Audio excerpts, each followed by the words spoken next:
श्री गणेशाय नमः। श्री सरस्वत्यै नमः। श्री परमात्मने नमः। श्री गुरु चरण कमलेभ्यो नमः। श्री जानकी वल्लभो विजयते तराम। श्री राम कथा रस रसिक प्रभो शंभुनाथ हनुमान। प्रेम सहित आसन धरहूं, सुनहूं कथा करूं गान।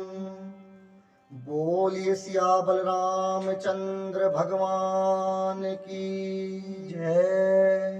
श्री सीतानाथ समारंभां श्री रामानंदार्य मध्यमाम् अस्मदाचार्य पर्यन्ताम् वंदे गुरु परंपराम्।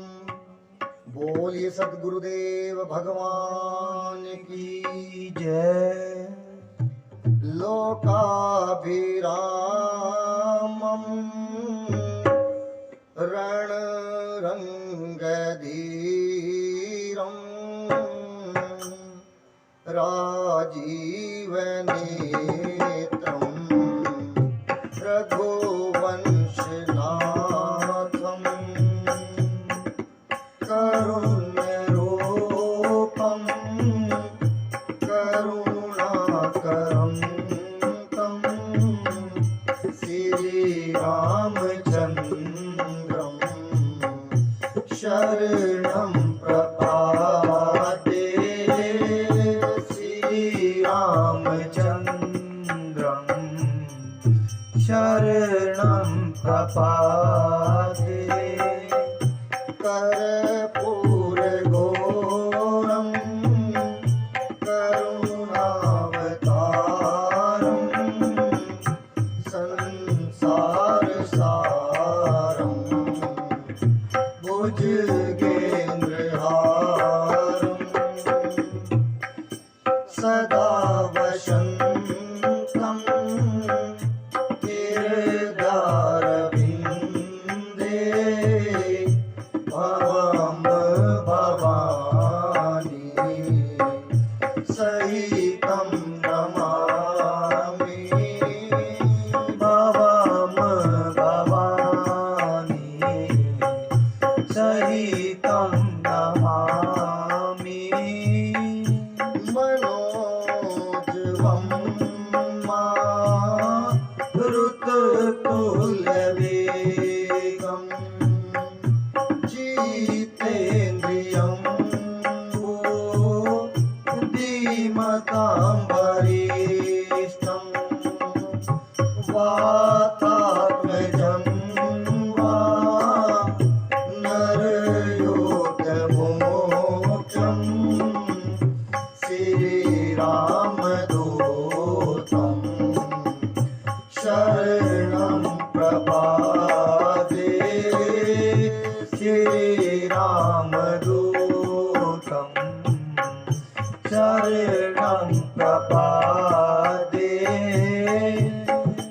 सीताराम राम राम सीताराम राम राम सीताराम राम राम सीताराम राम राम। राजा राम राम राम राजा राम राम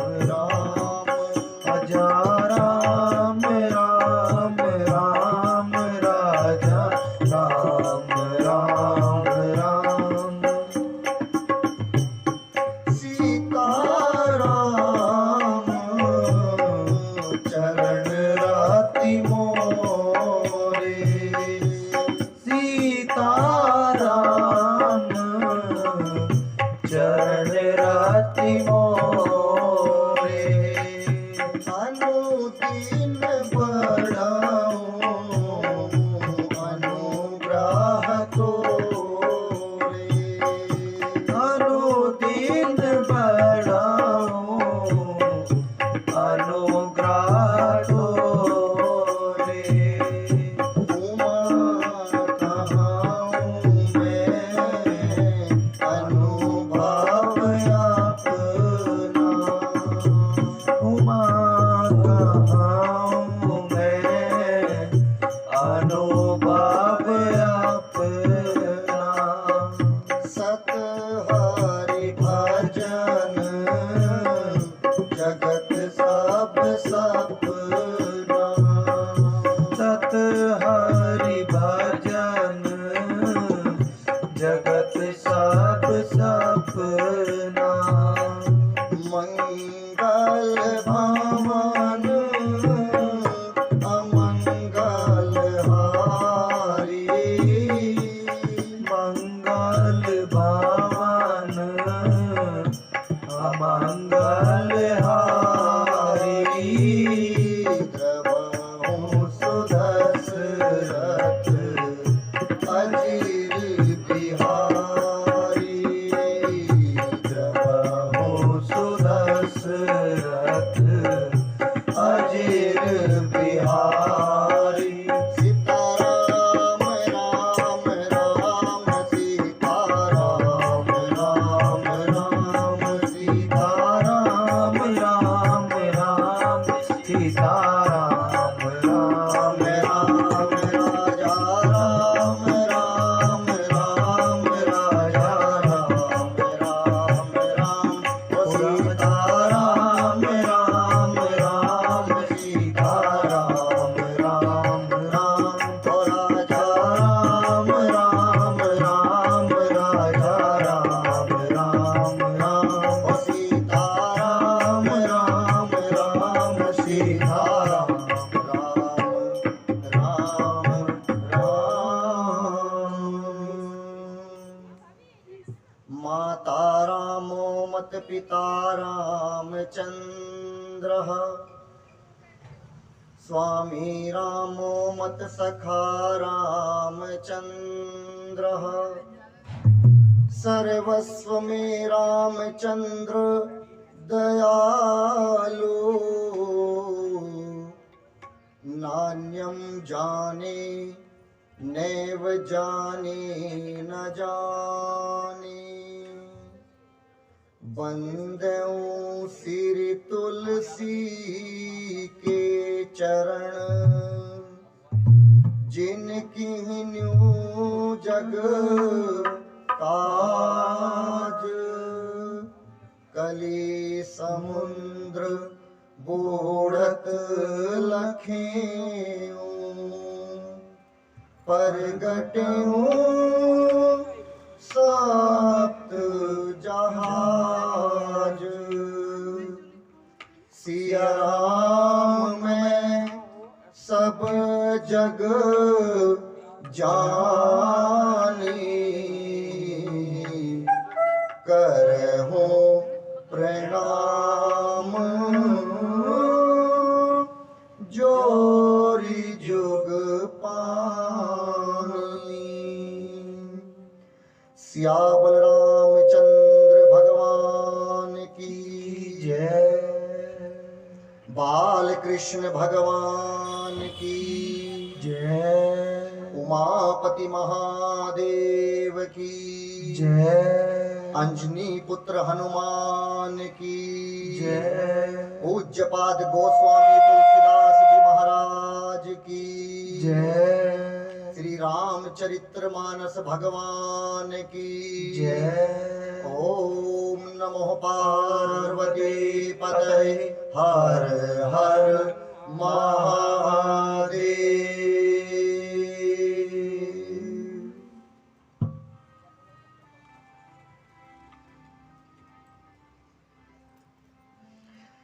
अनंत अनंत कोटि ब्रह्मांड नायक अब कारण करुणालय वर्णालय राघव जी के चरणों में बारंबार साष्टांग और भूत भावन शंकर भगवान जी के चरणों में बारंबार नमन और पूज्यपाद गोस्वामी तुलसीदास जी के चरणों में बारंबार वंदन। यहाँ पर बैठी मेरी सभी माताएं बहनें, पिता तुल्य बुजुर्ग और ये नन्हे मुन्ने प्यारे प्यारे बच्चे और ये हमारी बाल मंडली, एक बार व्यासपीठ से सभी को जय सीताराम, जय सीताराम, जय सीताराम। आज के मुख्य यजमान के रूप में श्री ब्रह्मपाल सिंह जी, धर्मपत्नी श्रीमती मंजू देवी, मंजू सिंह, पुत्र श्रीमान सन्नी खोकर। दूसरे यजमान के रूप में श्री आर.पी. एस. तोमर जी, रणपाल सिंह जी, श्रीमती धर्मपत्नी राकेश देवी, उनके पुत्र गौरव तोमर जी, और तीसरे यजमान के रूप में श्री अरविंद त्यागी जी, पुत्र देवांश त्यागी, और उनकी पत्नी श्रीमती अंजू देवी, पुत्री कुमारी कीर्ति त्यागी। आज तीन यजमानों ने यहाँ पर पंचांग पीठ का और व्यास पीठ का एक साथ पूजन किया। सभी यजमानों के घर में मेरे ठाकुर का वास हो। आपकी कॉलोनी में, यूरोपियन स्टेट कॉलोनी में चल रही नव दिवसीय राम कथा के आप और हम आज यहाँ पर प्रथम दिवस के रूप में एकत्रित हुए हैं। मैं आपको बताऊं, ये कथा यहाँ पर 12 तारीख से होनी थी, जो अभी परसों 12 तारीख आने वाली है, लेकिन ये कथा आज 10 तारीख में क्यों हो गई? हमें गोस्वामी तुलसीदास जी कहते हैं, नर सोचे नहीं होत है और हरि सोचे तत्काल, बलि चाहत वैकुंठ को पर पठयऊं पाताल। हम और आप कितनी भी योजना बना लें, लेकिन जब तक मेरे राघव की इच्छा नहीं होगी, कोई भी कार्य वक्त पर होने वाला नहीं है। मैं आपसे पूछता हूं कि आप यहां पर क्यों आए हैं? आपने टीवी पर भी कथा सुनी होगी, आपकी कॉलोनी में पहले भी कथा हुई होगी, या कहीं पर आपने राम कथा सुनी होगी, लेकिन आप फिर भी आ गए। क्यों आ गए? हमारे गुरुजी कहते हैं क्यों आ गए? इसलिए आ गए क्योंकि इसे श्रवण कर मिट जाती है, ये कथा श्रवण कर मिट जाती है। एक नहीं 100 जन्म जन्म की वृथा यही है राम कथा। ओ जय श्री राम कथा, जय जय राम कथा, ओ जय श्री राम कथा। इसे श्रवण कर मिट जाती है कथा, श्रवण कर मिट जाती है कथा, श्रवण कर मिट जाती है कथा, श्रवण कर मिट जाती है। 100 जन्म जन्म की प्रथा यही है राम कथा। ओ जय श्री राम कथा, जय जय राम कथा, ओ जय श्री राम कथा। यहाँ पर मैं आपको कथा सुनाने आया हूं, लेकिन मैं आपको बताऊं इस कथा में कोई एक वक्ता नहीं है, चार वक्ता हैं। और मैं यदि आपको यहां पर कथा सुना रहा हूं और स्वयं नहीं सुन रहा हूं तो मुझे कुछ प्राप्त होने वाला नहीं है। गोस्वामी तुलसीदास जी लिखते हैं कि ये राम कथा 4 स्थानों पर गाई जा रही है। इसमें 4 वक्ता हैं। पहले वक्ता है गोस्वामी तुलसीदास जी महाराज और श्रोता है गंगा मैया, संत समाज और कहे तो तुलसीदास जी का अपना मन। काशी जी के असी घाट पर गोस्वामी तुलसीदास जी बैठे हैं और कहते हैं, राम कथा कलिका मध्य गाई, सुरण संजीवनी मोर सुहाई। राम कथा कलिका मध्य गाई, सुर संजीवनी मोर सुहाई। बुध विश्राम सकल जग रंजनी, राम कथा कलिकलक्ष विभंजनी। बुध विश्राम सकल जग रंजनी, राम कथा कलिकलक्ष विभंजनी।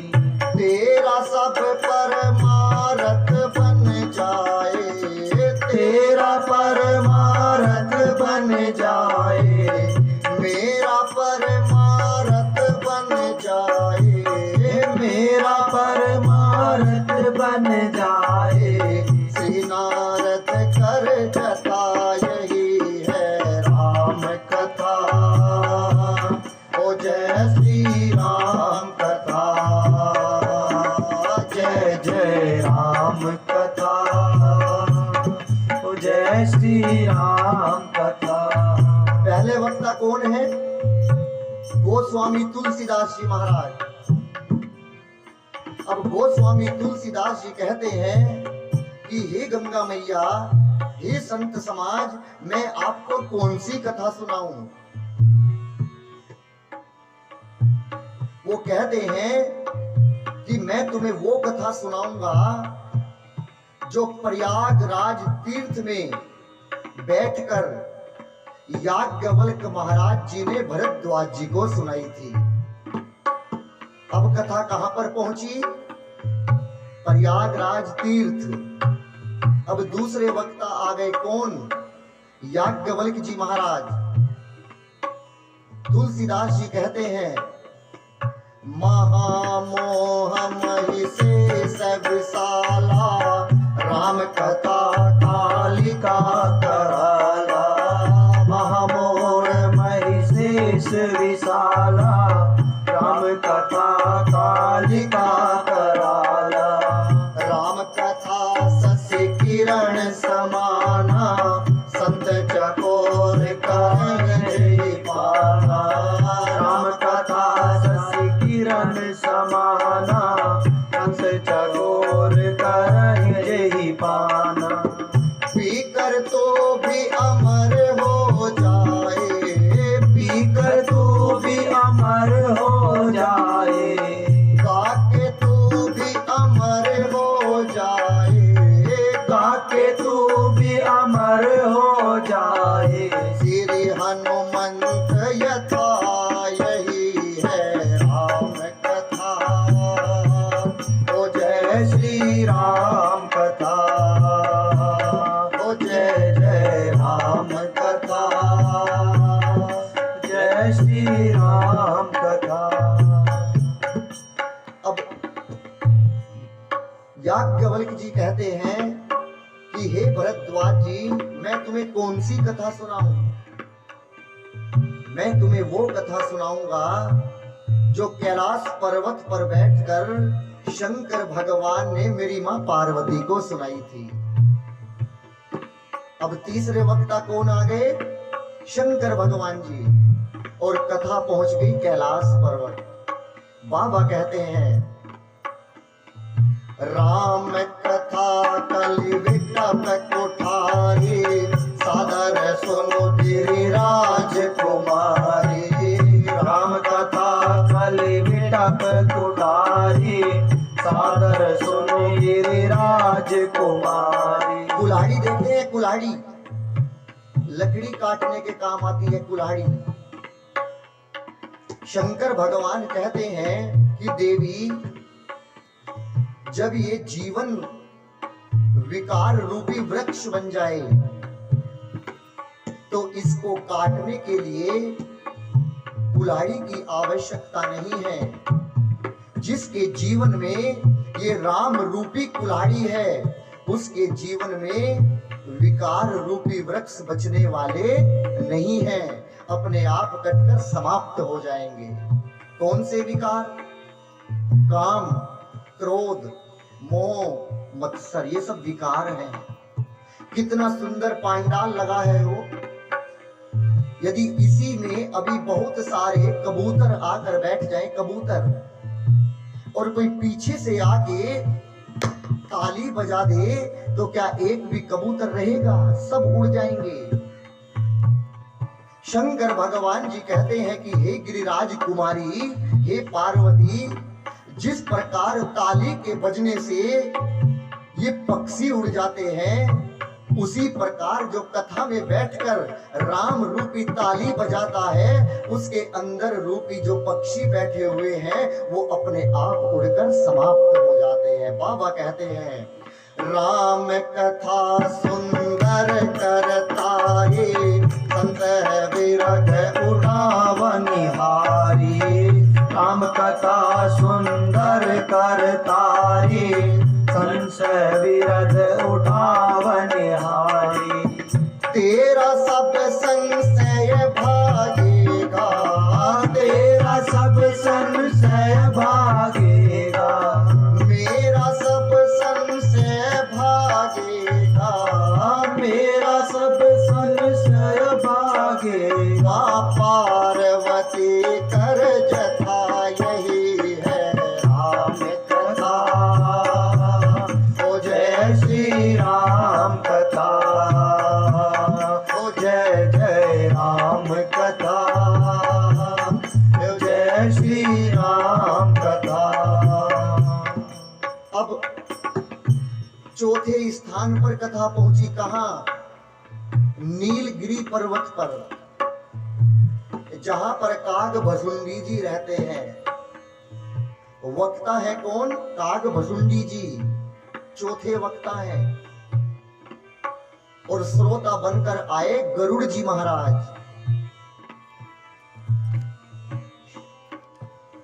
काग भसुंडी जी ने गरुड़ जी से पूछा कि हे गरुड़ जी, आप यहां पर क्यों आए हैं? अब यहां पर दर्शन कीजिएगा मेरी मां। 4 स्थानों पर कथा चल रही है।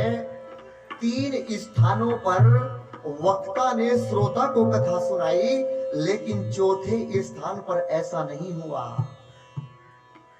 जो श्रोता बनकर गरुड़ जी महाराज आए थे, उल्टा वो ही कथा सुनाने लगे। काग भसुंडी जी ने कहा कि आप यहां पर क्यों आए हैं? गरुड़ जी महाराज ने बड़ा प्यारा सा उत्तर दिया। वो कहने लगे,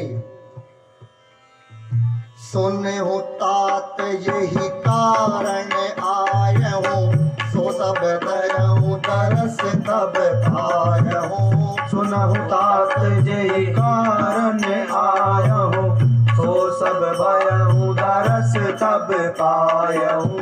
देखि परम पावन तब आश्रम, करहु मोह संशय नानाधर। देखि परम पावन सब आश्रम, करहु मोर संशय नानाधर। अब श्री राम कथायति पावनी, सदा सुख दुख पूंजन सावनी। अब श्री राम कथा अति पावनी, सदा सुखद दुख पूंजन सावनी। सादर तात सुनावहु मोहि, सादर तात सुनावहु मोहि, सादर तात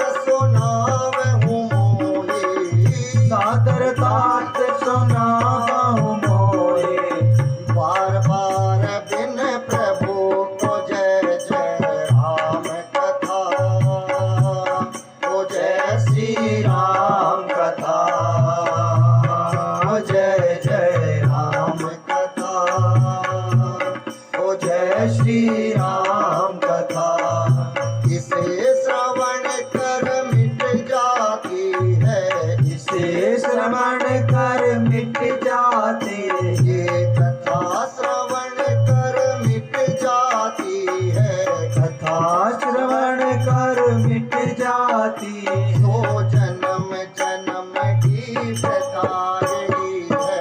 राम कथा, ओ जय श्री राम कथा, ओ जय जय राम कथा, ओ जय श्री राम कथा, ओ जय जय राम कथा, ओ जय श्री राम कथा।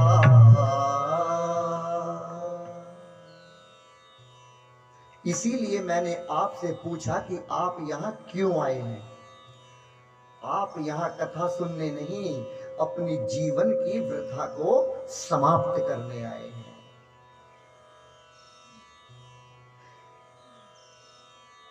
यदि मैं आपसे पूछूं, कोई एक व्यक्ति किसी के घर पर रोज सुबह को 9 बजे आवे और 9 बजे आकर बैल को बजावे और आकर सुनावे कि मैंने कहां पर नौकरी की, कितने बच्चे हैं, कहां मैंने मकान बनाया, आवे और रोज यही कथा सुनावे, आप कितने दिन सुनोगे हो? 1 दिन, 5 दिन, 10 दिन। जैसे ही 11वां दिन आएगा, तुम अपने बच्चों से कहोगे कि देखो सही 9 बजे वो आएगा। आप दरवाजे पर कहना कि पापा घर पर नहीं है। क्यों? क्योंकि वो आएगा और सर का दर्द बढ़ाएगा। यही मूल अंतर है। जीव की कथा जीवन की वृथा को बढ़ाती है और मेरे जगदीश ठाकुर की कथा इस जीवन की वृथा को समाप्त करती है। ये 2 अंतर हैं। एक नियम है कि जब तक प्रेम ना जाने जब तक नियम नहीं बनता, और जहां पर प्रेम होता है वहां पर नियम नहीं होता, और जहां पर नियम होता है मेरी मां वहां पर प्रेम नहीं होता। अगर कहा जाए तो हम लोग कौन हैं? मार्केटिंग एजेंट हैं। जिस प्रकार बड़ी बड़ी कंपनियों के सेल्समैन होते हैं, वो घर घर जाते हैं, द्वार द्वार पर जाते हैं और अपने प्रोडक्ट को बेचते हैं। लेकिन असली सेल्समैन की जब तारीफ की जाए मेरी माँ, जब गंजे को भी कंघी बेचकर आ जाए। अरे बाल वाले को तो सब बेच देंगे हो। इसी भ्रम में एक बार हमने भी खरीद ली थी। एक बार हम दोनों गंजे हो गए और हम गांधी आश्रम में गए तो वहां पर लकड़ी की कंघी लगी थी। उन्होंने कहा कि महाराज जी ये बिल्कुल एकदम आयुर्वेदिक कंघी है। प्लास्टिक की कंघी बालों में स्पार्किंग करती है, वो बालों को तोड़ती है। महाराज जी आप इस कंघी को ले जाइएगा। उसने गंजों को भी कंघी बेच दी और हम 2 कंघी खरीद कर ले आए। उसी प्रकार वो कंपनी के एजेंट हैं और हम लोग भगवान के भेजे हुए सेल्समैन हैं। हमें हमारा काम क्या है? शहर शहर में जाना, घर घर में जाना, घर घर में निमंत्रण देना, और जो भगवान के चरणों में नहीं लगा है उसका हाथ पकड़कर यहां तक लाकर उसके चरणों में लगा देना, ये हमारा काम है। इसीलिए मैंने कहा कि हम लोग सेल्समैन एजेंट हैं। किसके? भगवान के भेजे हुए। मैं 1 साल से कोशिश कर रहा हूं इस कॉलोनी में कथा करने के लिए, 1 साल से। लेकिन यदि मुझे श्रीमान जी तोमर जी ना मिले होते तो क्या आप बताइए क्या ये कथा हो पाती? जब भगवान का भक्त भगवान के भक्त से मिलता है तो कोई काम नहीं रुकता। 4 मिले 64 खिले और 20 रहे कर जोर, और हर जन से ये हर जन मिले, तो नाचे 7 करोड़। जब हम अंकल जी से मिले थे तो 4 मिले, 4 आंख अंकल जी की और 4 हमारी, 4 मिले और 64 खिले। एक हल्की सी मुस्कुराहट 32 दांतों की उनकी थी और एक 32 दांतों की मेरी थी, तो कितने हो गए? 64। और 20 रहे कर जोड़, 10 मेरी और 10 बाबूजी की, कितनी हो गई? 20।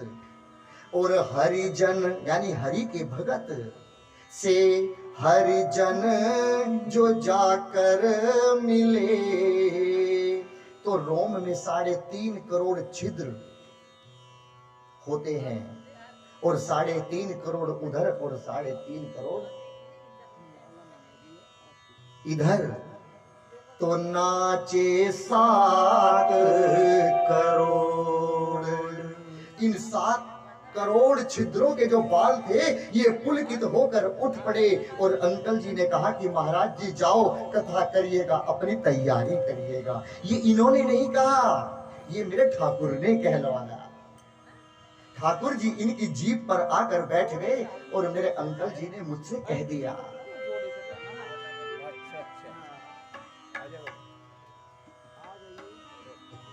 चलो।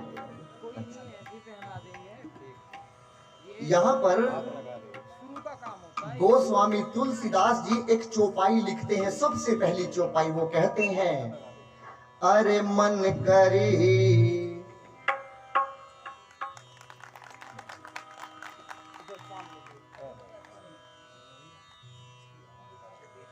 अरे मन करी विषय आनल बान जराई,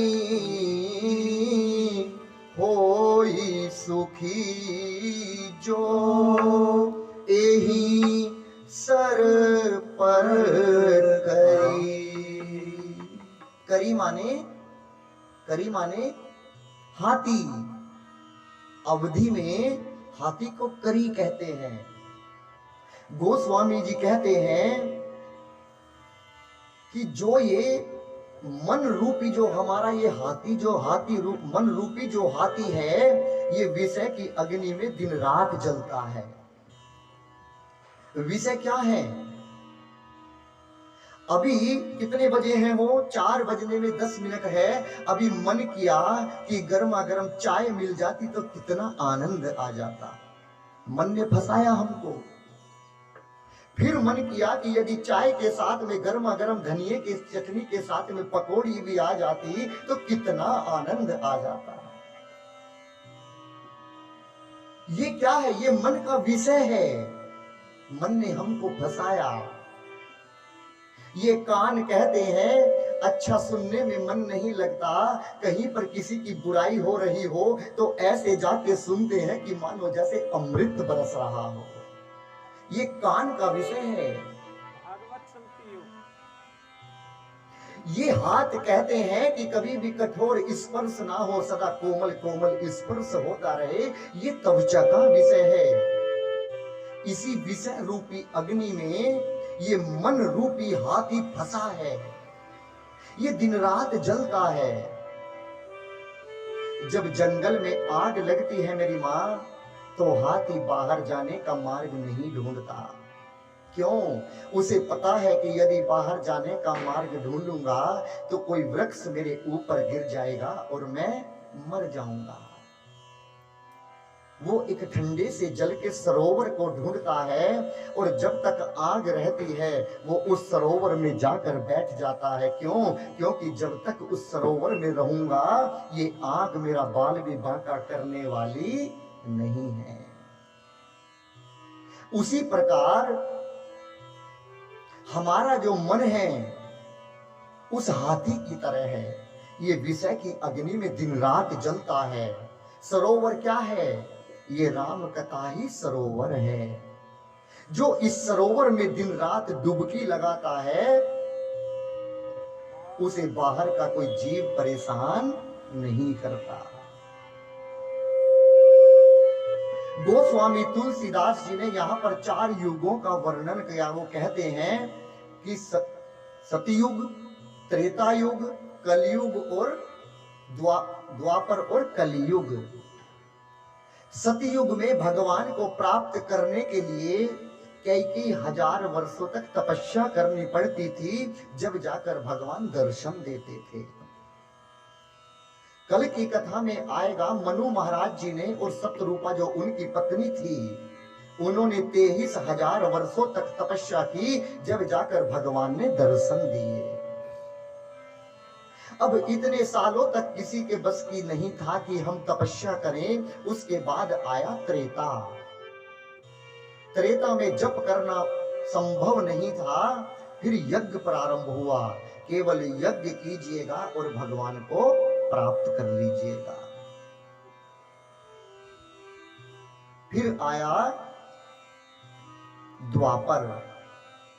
द्वापर में यज्ञ करना किसी के बस में नहीं था, तो फिर आई आरती। केवल भगवान की आरती उतारिएगा और भगवान को प्रकट कर लीजिएगा। अब उसके बाद आया कलिकाल, कलयुग, जिसका अभी प्रथम चरण है। लोग दिन रात कलयुग की बुराई करते रहते हैं। मैं आपसे पूछता हूं, जब हमने कलयुग में जब हमने सतयुग में जन्म ही नहीं लिया, तो सतयुग बताइए मेरी मां हमारे किस काम का। लोग कहते हैं सतयुग अच्छा था, कलयुग ऐसा है ऐसा है। अरे किसी का लड़का कन्हैया ही क्यों ना हो, हमारे किस काम का। हमारे लिए तो बकलुलवे कन्हैया के जैसा है, हमारा तो हमारा ही काम आएगा। अपने कलयुग की और अपनी जैसी भी भगवान ने सिर छुपाने के लिए झोपड़ी दी है, उसकी प्रशंसा करने का स्वभाव बने, बुराई करने का ना बने। कलयुग में भगवान को प्रकट करने के लिए ना आपको जप करना है, ना तप करना है, ना यज्ञ करना है, ना भजन आरती करनी है। केवल चलते फिरते क्या करना है, नाम जपते रहो, काम करते रहो, मुख से गोविंद गोपाल गाते चलो। याद आवेगी उसको कभी ना कभी, मेरी विनती सुनेगा कभी ना कभी। मन में विश्वास ऐसा जगाते चलो, मुख से गोविंद गोपाल गाते चलो। आप कुछ भी काम करते हैं, केवल जय सीताराम, जय सीताराम, जय गोपाल, जय राधे राधे, जय कृष्णा, केवल हर वक्त जपना है। तो इस जीभ से भगवान का नाम जपना है। क्यों किसी की बुराई करने में इतना वक्त गवाते हो? एक सांस का पता नहीं कब भगवान के यहां से बुलावा आ जाए। राम जपते रहो, काम करते रहो, राम जपते रहो, काम करते रहो। वक्त जीवन का यूं ही निकल जाएगा, वक्त जीवन का यूं ही निकल जाएगा। कर लगन सच्चे भगवान से लग जाएगी, कर लगन सच्चे भगवान से लग जाएगी। तेरे जीवन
करूँगा वफा। कोल, कोल माने वादा।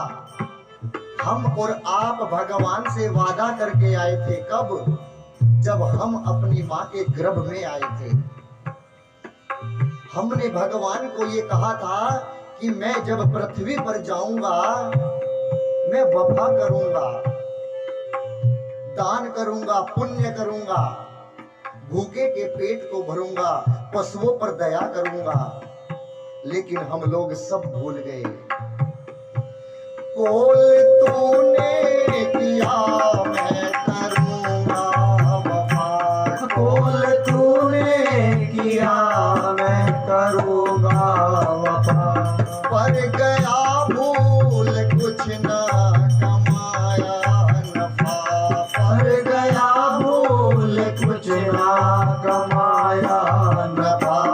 आके मस्ती में तू मूल धन खा गया। आगे मस्ती में तू मूल धन खा गया। आखिरी में तेरा सर कुचल जाएगा। आखिरी में तेरा सर कुचल जाएगा।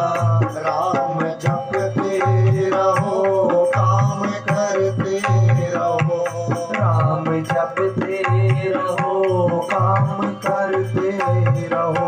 वक्त जीवन का यूं ही निकल जाएगा। वक्त जीवन का यूं ही निकल जाएगा। अभी भी वक्त है। खैर बीती चलो अब संभालो जरा। खैर बीती तजो अब संभालो जरा।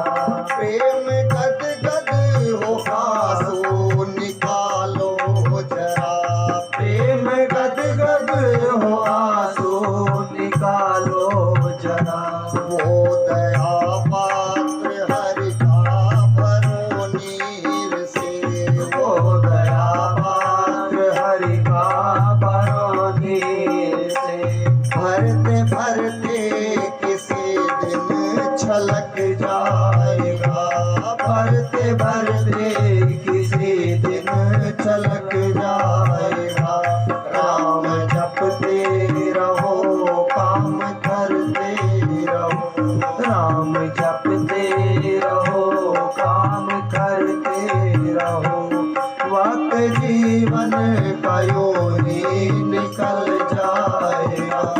वक्त जीवन का यूं ही निकल जाएगा।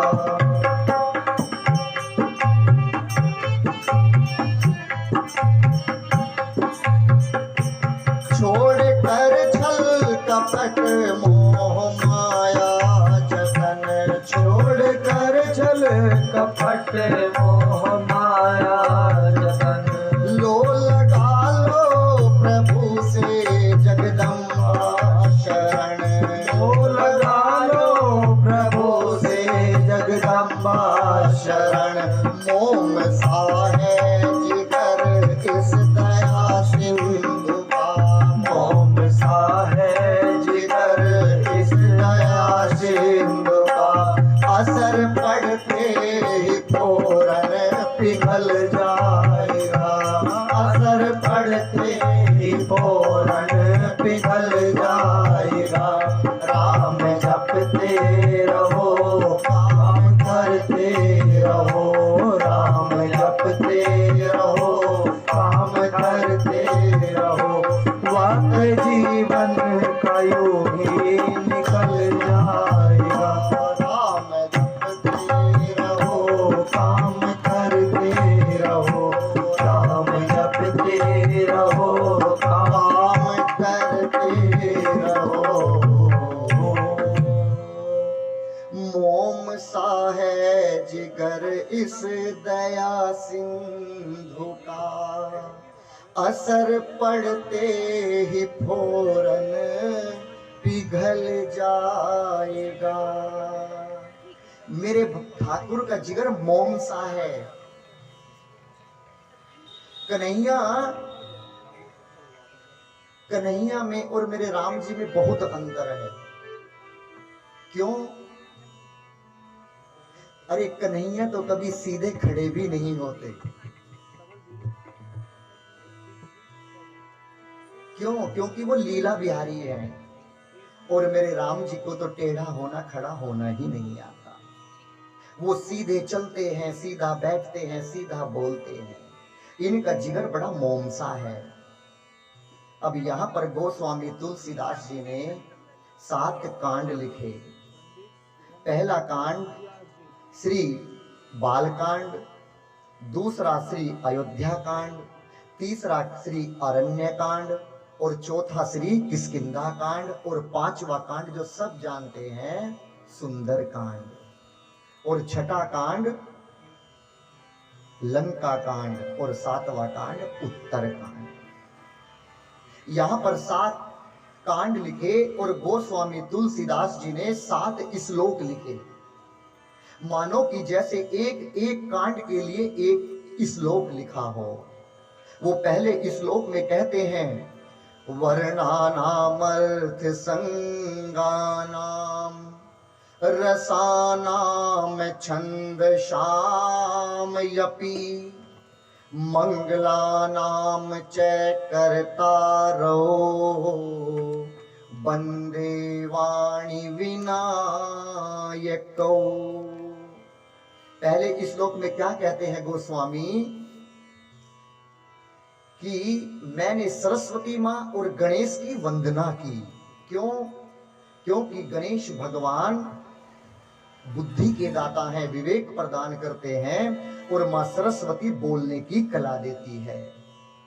आप अपने घर में पूजा करते हैं या पंडित जी को बुलाते हैं तो सबसे पहले कौन से भगवान की पूजा करते हैं? गणेश भगवान की करते हैं ना। लेकिन गोस्वामी तुलसीदास जी ने गणेश जी की नहीं की, मां सरस्वती की वंदना की। क्यों?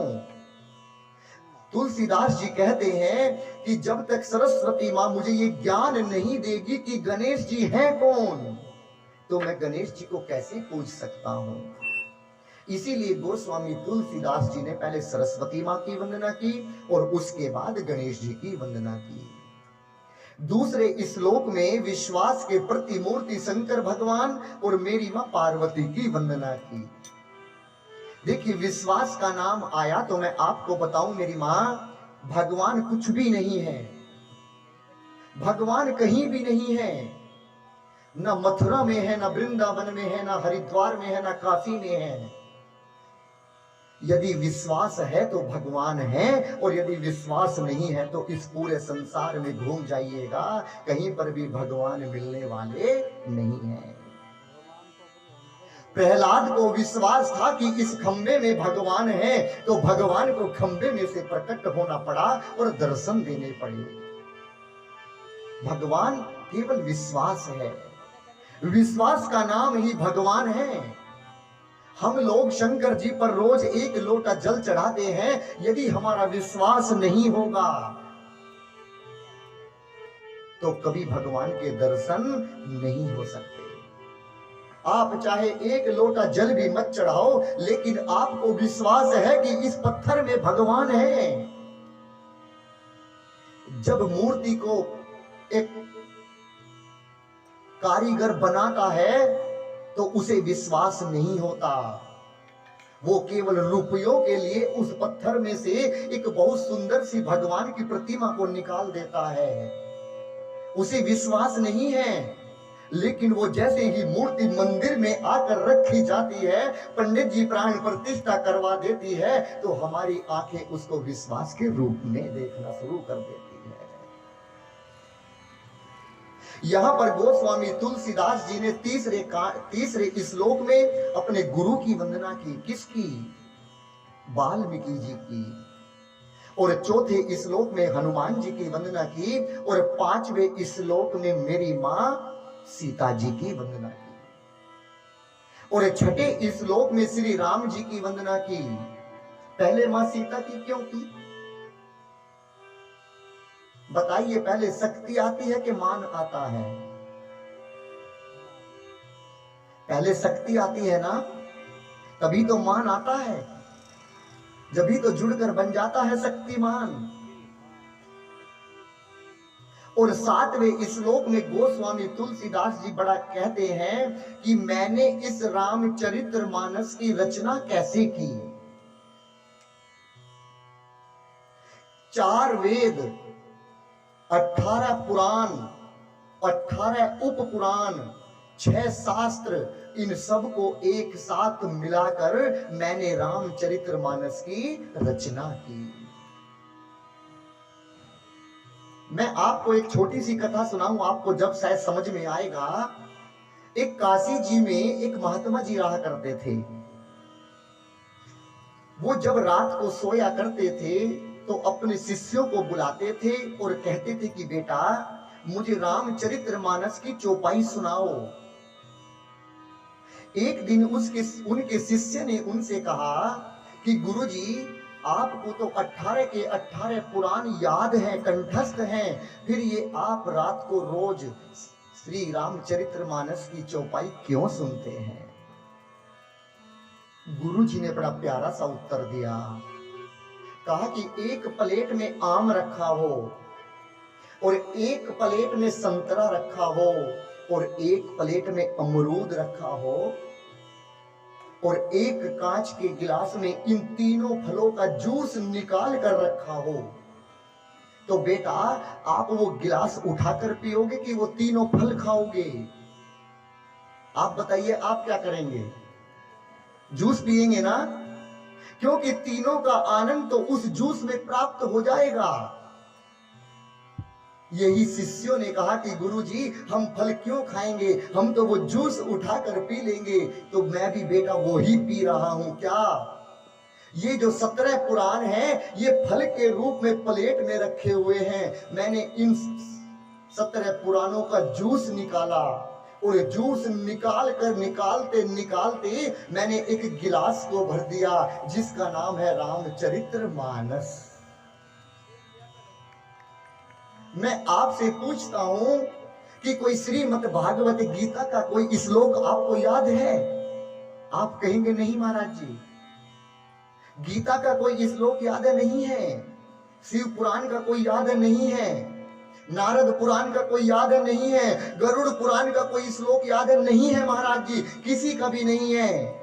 यदि मैं आपसे पूछूं, एक अनपढ़ रिक्शा चलाने वाले से अंगूठा छाप से भी ये पूछूं क्या रामचरितमानस की कोई चौपाई याद है, तो वो भी एक चौपाई सुनाएगा। कौन सी? हे जी मंगल भवन का मंगल हारी, मंगल भवन मंगल हारी, प्रभु दशरथ अजिर बिहारी, प्रभु सुदशरथ अजिर बिहारी। एक चौपाई और सबको याद है, सब गाते हैं। कौन सी? होगा वही जो राम रच राखा, होगा वही जो राम रच राखा, और जो कर तरक बढ़ावे साखा, जो कर तरक बढ़ावे साखा। लेकिन ये चौपाई ऐसे नहीं है जैसे हम लोग गाते हैं, होगा वही जो राम रच राखा, ऐसे नहीं है। हो इही सोई जो राम रच राखा, और क्यों कर तर्क बढ़ावे साखा। तो ये दो चौपाई में अनपढ़ से भी पूछूं तो वो भी सुना देगा। गोस्वामी तुलसीदास जी ने इस रामचरितमानस को इतनी सरल भाषा में लिख दिया है कि कोई भी पढ़ सकता है। लेकिन महाराज जी हम पढ़ते नहीं हैं, हम तो लाल कपड़े में बांधकर खूंटी पे टांग देते हैं और दिन रात आरती दिखाते हैं, पढ़ते नहीं हैं। मैं आपको बताऊं, सबरी के गुरु का नाम था मारतंग। मारतंग जी ने सबरी से कहा था कि सबरी मैं तो भगवान के दर्शन नहीं कर पाया, लेकिन मैं तेरे अंदर कुछ इस प्रकार देख रहा हूं कि एक दिन तू भगवान के दर्शन अवश्य करेगी और तुझे भगवान के पास नहीं जाना पड़ेगा, भगवान स्वयं चलकर तेरे पास आएंगे। जब सबरी बूढ़ी हो गई तो किसी ने कहा कि मां सबरी, अब तो तुम बूढ़ी हो गई हो, अब तुम्हें भगवान दर्शन नहीं देंगे। मां सबरी ने कहा, किस लिए आस छोड़े कभी ना कभी, क्षण विरह के मिलन में बदल जाएंगे, नाथ कब तक रहोगे, कड़े एक दिन देख कर प्रेम आंसू निकल जाएंगे, किस लिए आस छोड़े कभी ना कभी। भगवान किसको मिलते हैं? जो भगवान की प्रतीक्षा करता है, भगवान उसे जरूर मिलते हैं। भगवान प्रेम से मिलते हैं। आपने सुना होगा, ये तो प्रेम की बात है उधो, ओ ये तो प्रेम की बात है उधो, बंदगी सबके बस की नहीं है, ये तो प्रेम की बात है उधो, बंदगी सबके बस की नहीं है, ये बात है उधो, बंदगी सबके बस की नहीं है, ये तो प्रेम की बात है उधो, बंदगी सबके बस की नहीं है। तो सिर दे कर होते हैं सौदे, सिर दे कर होते हैं सौदे, आस की इतनी सस्ती नहीं है, ये तो प्रेम की बात है उधो। क्या हो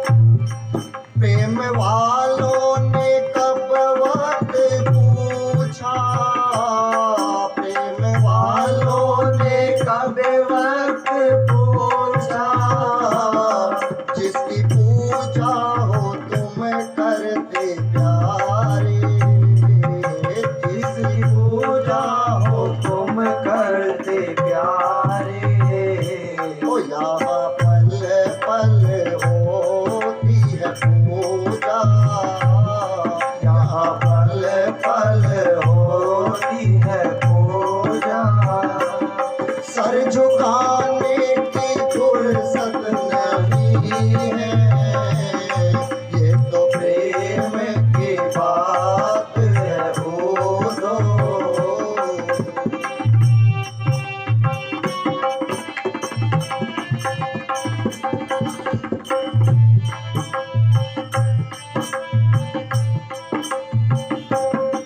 जो असल में है मस्ती में डूबे, जो असल में है मस्ती में डूबे, उन्हें क्या परवाह जिंदगी की, उन्हें क्या परवाह जिंदगी की, जो उतरते हैं चढ़ती है मस्ती, जो उतरते हैं चढ़ती है मस्ती, वो हकीकत में मस्ती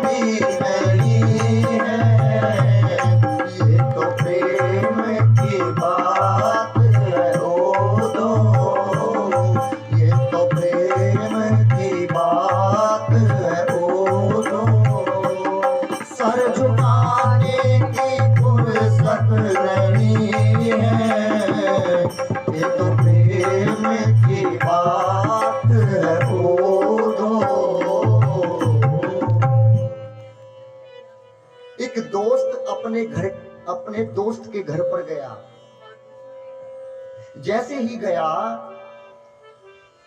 उसने अपने दोस्त को देखा तो हाथ में थाली थी और उसमें एक जोत जली हुई थी। मित्र ने पूछा कि आप क्या कर रहे हैं? उस मित्र ने कहा सही 7 बजे हैं, मैं सही 7 बजे भगवान की पूजा करता हूं।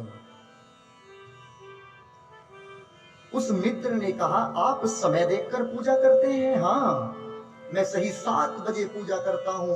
क्या तुम नहीं करते? करता हूं। कब? यहां हर पल होती है पूजा, ओ यहां हर वक्त होती है पूजा। फिर तुम वक्त देखकर नहीं करते? सर झुकाने की फुर्सत नहीं है, ये तो प्रेम की बात है ओ दो। आपने सुना होगा प्रबल प्रेम के पाले पढ़कर प्रभु को नियम बदलते देखा, अपना मान टले टल जाए पर जन का मान न टलते देखा। भगवान भक्त के लिए अपने नियम को भी बदल देते हैं। बताइए क्या भगवान ने विदुरानी के यहाँ कच्चा साग खाया था कि नहीं खाया था? बस भगवान को कोई भाव से बुलाकर तो देखिए। मैं एक दिन भजन सुना रहा था, एक गांव में कथा चल रही थी कि तुमने आंगन नहीं भुआरा कैसे आएंगे भगवान। तो एक माँ मेरे पास आई कथा के बाद और कहा बेटा मैं तो अपने घर में रोज झाड़ू लगाती हूँ, भगवान तो फिर भी नहीं आते। वो माँ सोचती थी कि घर का आंगन में झाड़ू मारने से भगवान आते हैं। मैंने कहा माँ बस झाड़ू मारते मारते जय सीताराम कहा कर एक दिन भगवान जरूर आएंगे। तो भगवान अपना नियम बदल देते हैं। यहां पर गोस्वामी तुलसीदास जी ने 7 कांड लिखे, 7 श्लोक लिखे और 7 श्लोक लिखने के बाद में गुरु जी की वंदना की और साथ में दुष्टों की भी वंदना की। क्यों मैं जब रामचरितमानस को लिखूं तो कोई दुष्ट आकर उत्पात ना करे, कोई दुष्ट ना आए। नवग्रह कितने होते हैं? 9। पंडित जी आते हैं ना नवग्रह की पूजा कराने के लिए, लेकिन मैं आपको बताऊं मेरी मां एक 10वां ग्रह है। कौन सा ग्रह है? दम आद।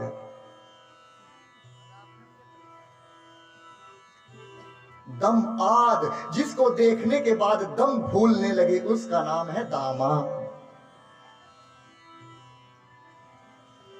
देखिएगा ब्याह शादी में बेटी वाला अपनी बेटी को और दामाद को यदि ना बुलाए तो बुरा मान जाएंगे, बुलाने जरूरी होते हैं। और जब बेटी वाला बुलाता है तो सोचता है कि ये मेरे दामाद हैं और इनकी हर बात माननी पड़ेगी, यदि गलत भी कहेंगे तो भी माननी पड़ेगी। क्यों? घर पर चाहे खाट पर भी कपड़ा ना बिछा उस पर गदगद सोते हैं और ससुराल में जाकर आग का गुब्बारा बन जाते हैं। जो होशियार अक्लमंद ससुर होते हैं वो ब्याह में क्या काम करते हैं? एक व्यवहार लिखा जाता है, व्यवहार जिसे कन्यादान कहते हैं। जो होशियार ससुर होते हैं वो अपने दामाद को एक काफी देते हैं और एक पेन देते हैं और कहते हैं कि जाओ बेटा तुम कन्यादान लिखना। और वो सोचता है वाह देखो मेरे ससुर ने मुझे सबसे बड़ा काम दिया है, पैसे का काम दिया है। उसे ये नहीं पता कि तुझे फंसाया गया है। पूरी रात ठंड में कोहरे में बैठा रहेगा, सब लोग एंजॉय करेंगे, घूमेंगे, खाएंगे, पिएंगे, वो हिसाब लिखेगा और बाद में उसे 1 रुपए का भी हिसाब देना पड़ता है। 500 के कितने आए, 100 के कितने आए, और यदि एक भी मिस हो गया तो बेईमान कहलाएगा। उसी प्रकार गोस्वामी तुलसीदास जी ने भी उस 10वें ग्रह दुष्टों की भी वंदना की कि कोई दुष्ट आकर मेरी बुद्धि पर ना बैठ जाए और मुझे लिखते लिखते कहीं मुझसे कुछ गलत ना लिखा दे। उससे भी कहा कि हे दुष्ट, हे प्रेत, मैं तेरी भी वंदना करता हूं, तुम भी मेरा साथ देना। और अब कथा काशी जी से उठाकर मैं प्रयागराज लेकर जाता हूं। अब यहां से कथा प्रारंभ करता हूं, बड़े ध्यान से सुनना।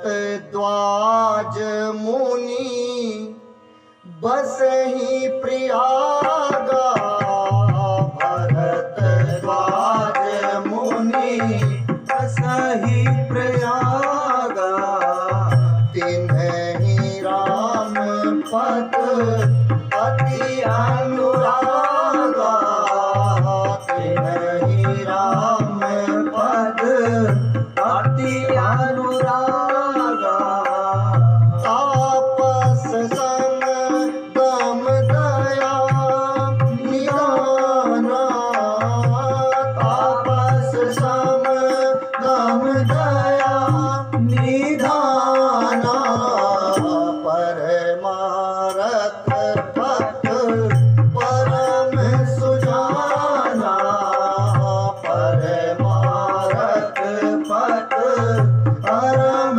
सुजाना। एक तीर्थ है जिसका नाम है प्रयागराज तीर्थ। सारे तीर्थ बार बार, प्रयागराज एक बार।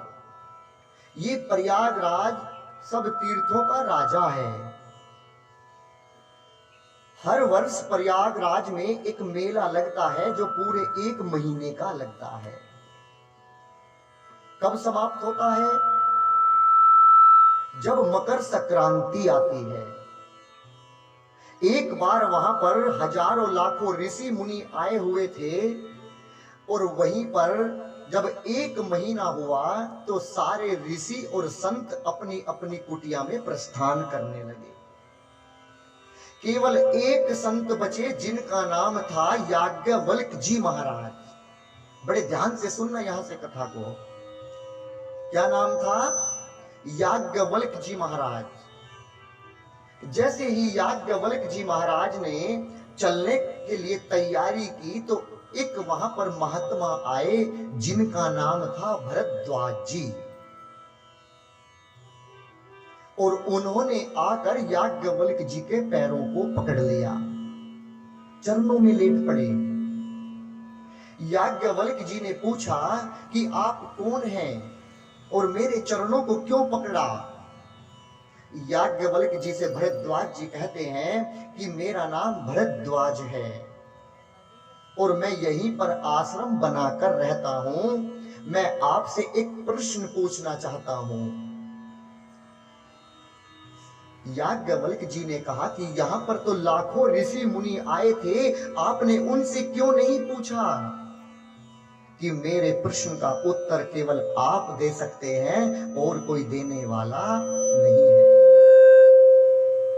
केवल आप दे सकते हैं। याज्ञवल्क्य जी चलकर भरद्वाज जी के आश्रम में आए, आकर जलपान किया, फिर विश्राम किया, और जैसे ही प्रातः काल भई याज्ञवल्क्य जी को सुंदर से आसन पर बिठाया और भरद्वाज जी चरणों में बैठ गए और कहा कि अब मैं आपसे एक प्रश्न पूछना चाहता हूं। याज्ञवल्क्य जी ने कहा पूछिएगा, आपका क्या प्रश्न है? अब आप सुनिएगा भरद्वाज जी ने क्या पूछा, आप भी सुनकर हंसेंगे। भरद्वाज जी हाथ जोड़कर कहते हैं, राम कवन प्रभु पूछहु तो ही कहीं बुझाई कृपा निधि मोही। क्या पूछा कि राम जी कौन है। अब आप मुझे बताइएगा, यहां पर इतनी माता बहन बैठी हैं, क्या आपको ये नहीं जानता कि राम जी कौन है। हे कृपा निधि, आप मुझे बताइएगा कि राम जी कौन है। देखिएगा, जब कभी पंडित जी मिले या कोई बड़े महात्मा मिले तो उनसे ऐसा ही प्रश्न पूछना चाहिए जिससे भगवत चर्चा प्रारंभ हो जाए। ऐसी चर्चा करनी चाहिए।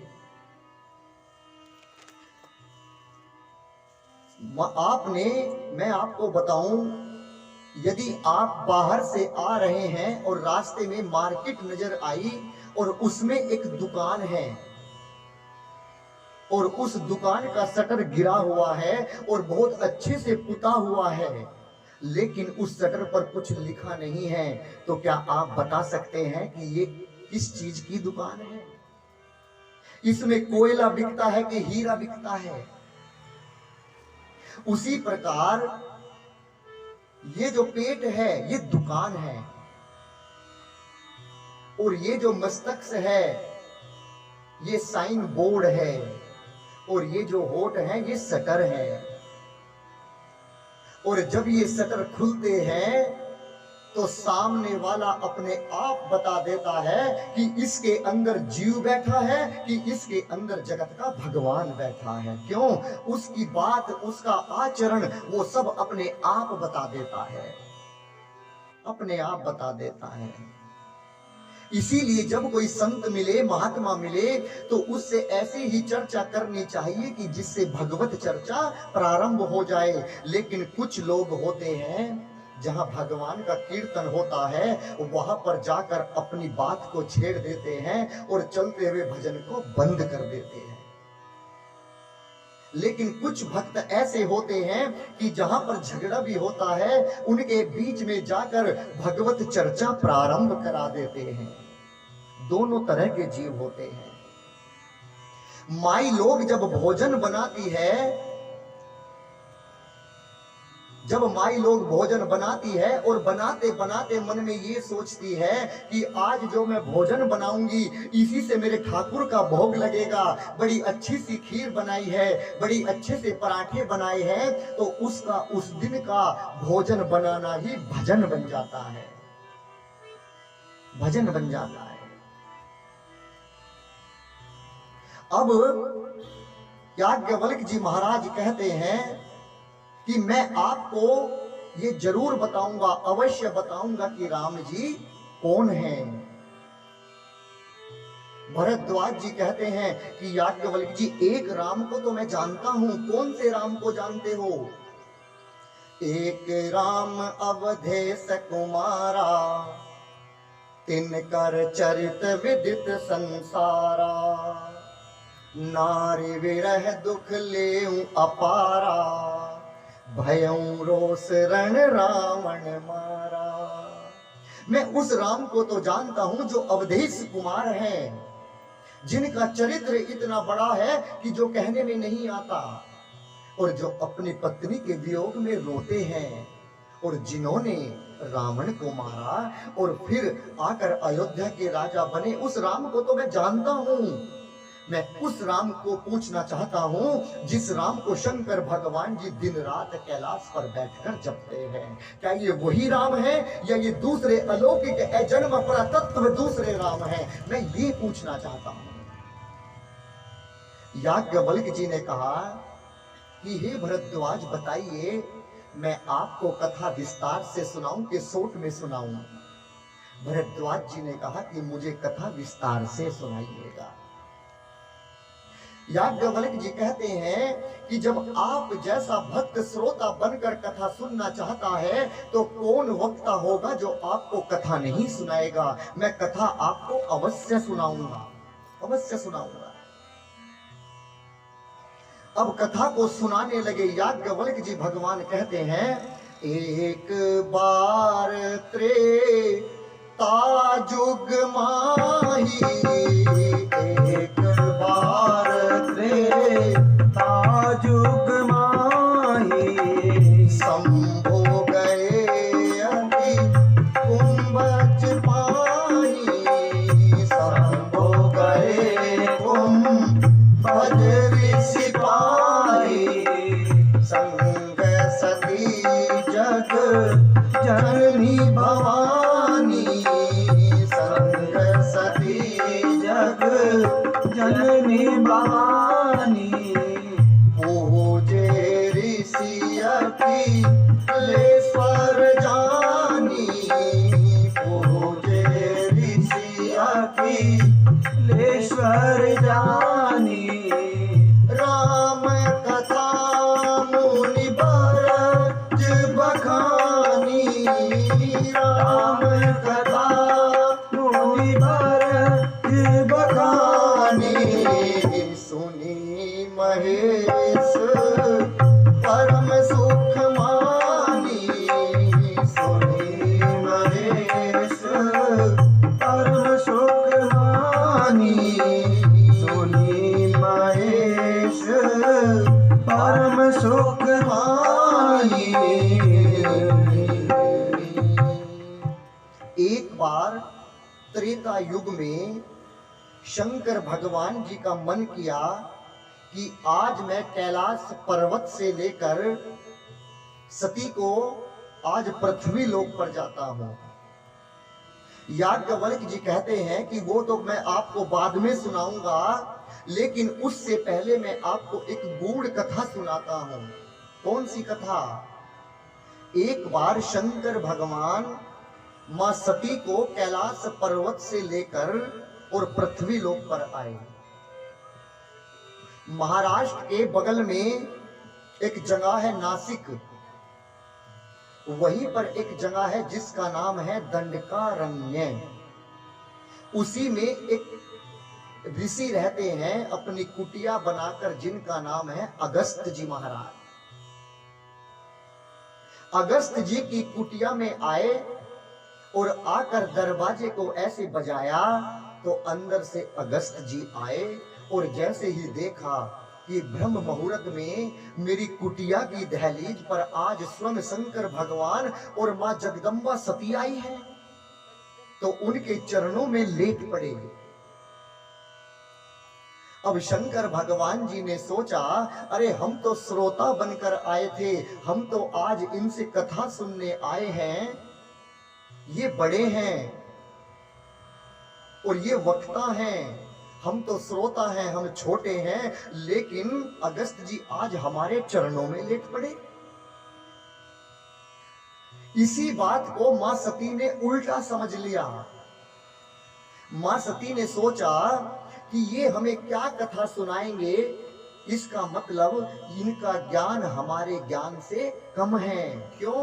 क्योंकि ये तो उल्टा हमारे चरणों को छूने लगे, ये हमें कथा नहीं सुना सकते। अगस्त जी ने भगवान को अंदर ले जाकर बिठाया और मेरी मां 9 दिन तक कथा चली, लेकिन मेरी मां सती ने कथा का एक भी शब्द अपने कानों में नहीं सुना। मां का तन तो वहीं पर था, लेकिन मन कहीं बाहर दौड़ता था। यहां पर गोस्वामी तुलसीदास जी कहते हैं कि भले ही आप जगदम्बा हैं, यदि आप भी भगवत चर्चा में बैठकर कथा को नहीं सुनेंगी तो आपका भी नाम श्रोता की लिस्ट में से मिटा दिया जाएगा। केवल शंकर भगवान ने सुनी, सुनी महेश परम सुख मानी, केवल महेश ने सुनी। यदि सती मैया सुनती तो तुलसीदास जी लिखते क्या सती महेश परम सुख मानी। लेकिन क्या लिखा है गोस्वामी ने? सुनी महेश परम सुख मानी, परम सुख मानी। अब शंकर भगवान जी ने अगस्त जी को दक्षिणा के रूप में अपनी विमल भक्ति को प्रदान कर दिया और आकाश मार्ग से जाने लगे। अब शंकर भगवान जी ने सोचा कि मैंने 9 दिन कथा सुनकर अपने कानों को तो धन्य कर लिया, यदि रास्ते में एक बार मेरे प्रभु श्री राम जी के दर्शन हो जाए तो मेरी आंखें भी धन्य हो जाएंगी। और ये सोच ही रहे थे, रास्ते में एक जगह है जिसका नाम है पंचवटी। वहीं पर मेरे भगवान कुटिया में रहते हैं और उसी समय रावण ने मां का हरण किया और भगवान मां सीता के वियोग में विलाप करते रो रहे थे। और इस दृश्य को शंकर भगवान जी ने ऊपर से देख लिया। इस दृश्य को देखकर शंकर भगवान नाचने लगे। मां सती ने पूछा कि प्रभु आप इन्हें सबसे अधिक प्रेम करते हैं और आज ये रो रहे हैं तो आप नाच रहे हैं, आप बताइएगा यदि आप सबसे ज्यादा किसी को प्रेम करते हो और वो रोता हुआ नजर आ जाए तो क्या आप नाचोगे, दुख मनाओगे ना? लेकिन शंकर भगवान नाचने लगे। शंकर जी कहते हैं कि मैं इसलिए नाच रहा हूं देवी कि आज मैंने कानों में अब 9 दिन की कथा को भी सुन लिया और आंखों से भगवान के दर्शन भी कर लिए। अब भगवान लीला कर रहे हैं। रावण ने मेरी मां को उठा लिया है और आज मैं 11 बजे तक गरुड़ को गति दे देंगे और उसके बाद में मैं जो शंकर हूं, मैं हनुमान जी का अवतार लेकर आऊंगा और मेरे राघव जी फिर सबरी का कल्याण करेंगे, फिर केवट से मिलेंगे, सबसे मिलेंगे। और जब भगवान पंपा सरोवर सुग्रीव के पास पहुंचेंगे तो सुग्रीव मुझसे कहेंगे कि जाओ हनुमान देख कर आओ कि कौन आया है, और मुझे आज उनके चरणों में दंडवत प्रणाम करने को भी मिलेगा। मैं इसलिए नाच रहा हूं, मैं इसलिए नाच रहा हूं। अब जैसे ही भगवान ने मां से कहा कि हे देवी अब तुम भी मेरे भगवान को प्रणाम करो, लेकिन मां सती ने मना कर दिया। भगवान ने 3 बार कहा कि सती ये मेरे भगवान हैं, प्रभु हैं, ये लीला कर रहे हैं, आप इन्हें प्रणाम करो। लेकिन मेरी मां ने कहा कि मैं इन्हें प्रणाम कदापि नहीं करूंगी। क्यों? क्योंकि भगवान कभी अपनी पत्नी के वियोग में नहीं रोते और भगवान की पत्नी का कौन हरण कर सकता है, मैं इन्हें प्रणाम नहीं करूंगी। अब शंकर भगवान ने कहा कि किसी को 1 बार समझाना चाहिए, 2 बार समझाना चाहिए, 3 बार समझाना चाहिए, और यदि 3 बार में भी अपने यदि समझ में ना आए तो भगवान कहते हैं कि अपने आप को समझा लेना चाहिए, अपने आप को समझा लेना चाहिए। शंकर जी कहते हैं कि अब होगा वही जो राम रच राखा, क्यों कर तर्क बढ़ा वैसा खा। हे सती अब तुम्हारा कल्याण होने वाला नहीं है, अब वही होगा जो मेरे राम जी ने रच रखा है। भगवान ने कहा देवी यदि आपको विश्वास नहीं होता कि ये भगवान नहीं है तो जाओ आप मेरे प्रभु की परीक्षा ले लीजिएगा। अब मां ने सोचा कि मैं कौन सा रूप बनाकर जाऊं, मैं कौन सी परीक्षा लूं, कैसे लूं। अब मां के दिमाग में आया पुनि पुनि हृदय विचार करी, धर सीता कर रूप, आगे होई चल पंथ तेही, जही आवत नर भूप। मेरी मां ने क्या सोचा कि इनके प्रभु भगवान राम अपनी पत्नी सीता को ढूंढ रहे हैं, तो मैं क्यों ना सीता का रूप बनाकर चली जाऊं। यदि वो भगवान होंगे तो मुझे पहचान लेंगे, मेरे पीछे पीछे दौड़ेंगे, कहेंगे सीता सीता। और यदि भगवान नहीं होंगे तो मुझे नहीं पहचानेंगे। और पहुंच गई पंचवटी आश्रम मेरी मां। लेकिन मेरी मां कुछ भूल गई। क्या? मां भगवान के आगे आगे चलने लगी और भगवान पीछे पीछे चलने लगे। देखिएगा, आजकल एक डिजिटल मार्क्स आता है, मुंह पर लगाने से चेहरा तो बदल सकते हैं, लेकिन व्यवहार कहां से बदल पाएंगे हो। मां ये नहीं जानती थी कि सीता मां कभी भी मेरे प्रभु राम जी के आगे आगे नहीं चलती थी, सदैव पीछे पीछे चलती थी। राम जी ने लक्ष्मण भैया से कहा, लक्ष्मण देखो मां आई है, इन्हें प्रणाम करो। लक्ष्मण भैया ने कहा, नहीं मैं इन्हें नहीं करूंगा। क्यों? ये नकली की भाभी है, ये असली की नहीं है। राम जी ने कहा, तुम्हें कैसे पता? हाँ भैया, मेरी भाभी तुम्हारे कभी आगे आगे नहीं चलती, ये तो आगे आगे चल रही है। भगवान सहज हो गए और भगवान ने कहा, लक्ष्मण ये तो मैं भी जानता हूं, लेकिन ये हमारी परीक्षा लेने आई हैं, और यदि परीक्षा लेने आई है तो ये कौन हो गई? हमारी गुरु। और हम कौन हो गए? इनके शिष्य। और शिष्य का कर्तव्य होता है कि अपने गुरु को प्रणाम करना चाहिए। जब भगवान ने और लक्ष्मण भैया ने प्रणाम किया, और प्रणाम करके भगवान ने कहा, कहूं बहोरी कहाँ वृष के तू विपन अकेली, फिर ही एही के तू। हे माँ भवानी, आप अपना भेष बदल कर क्यों आई हैं? आप मुझे अपने असली रूप में दर्शन दीजिएगा। और आपको यहाँ डर नहीं लगता? मेरी पत्नी का किसी ने हरण कर लिया, बाबा कहाँ हैं? बाबा को तुम साथ में क्यों नहीं लाई?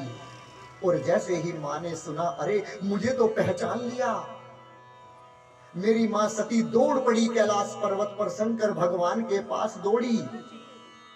जाते ही शंकर भगवान ने मां सती से पूछा, लीनी परीक्षा कवन विधि, कहूं सत्य सब बात।